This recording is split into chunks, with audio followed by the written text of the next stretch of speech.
À sa mise en service, il était le fleuron de la flotte d'Airbus, présenté comme un avion révolutionnaire. L'A380, plus gros appareil de transport de passagers au monde, a très vite été victime de son gigantisme avant d'être abandonné par le constructeur et par de nombreuses compagnies. Mais la reprise du trafic aérien lui donne aujourd'hui une seconde vie, comme nous l'expliquent Julien Roux, Axel Charles Messens et Stéphane Iorgolescu. C'est l'histoire d'une renaissance. On pensait l'A380 condamnée avec la crise du Covid et la chute du trafic aérien. Trop compliqué à remplir, coûteux à entretenir. Certaines compagnies, comme Air France, renoncent à le faire voler dès 2020. Mais Emirates, elle, n'a jamais cessé de l'utiliser. Elle en exploite actuellement 116 à travers le monde.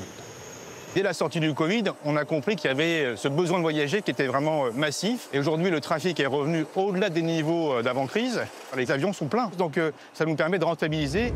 Effectivement, lorsqu'il est rempli à au moins 80%, l'A380 redevient rentable.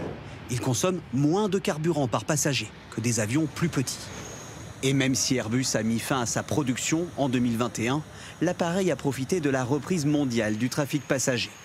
Des passagers qui apprécient particulièrement cet avion pour son confort. Certains en font même un critère de voyage.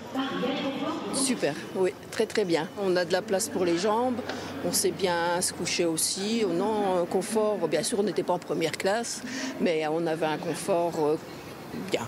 Qu'est-ce que ça change par rapport à un avion classique? Un peu plus de place, un peu plus silencieux je trouve.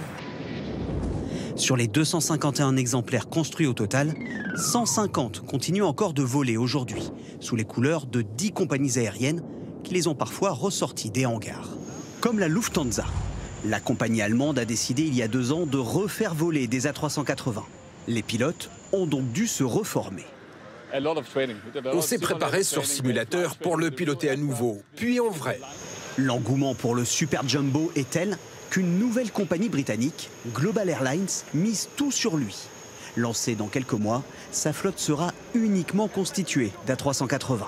4 exemplaires rachetés à cette compagnie chinoise qui a cessé de les exploiter.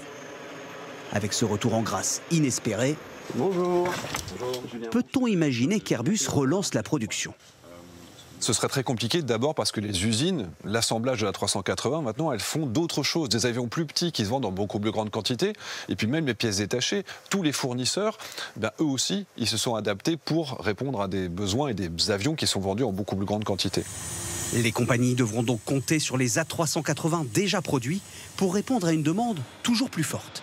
Selon l'Association internationale du transport aérien, le trafic mondial devrait être multiplié par 2 dans moins de 20 ans.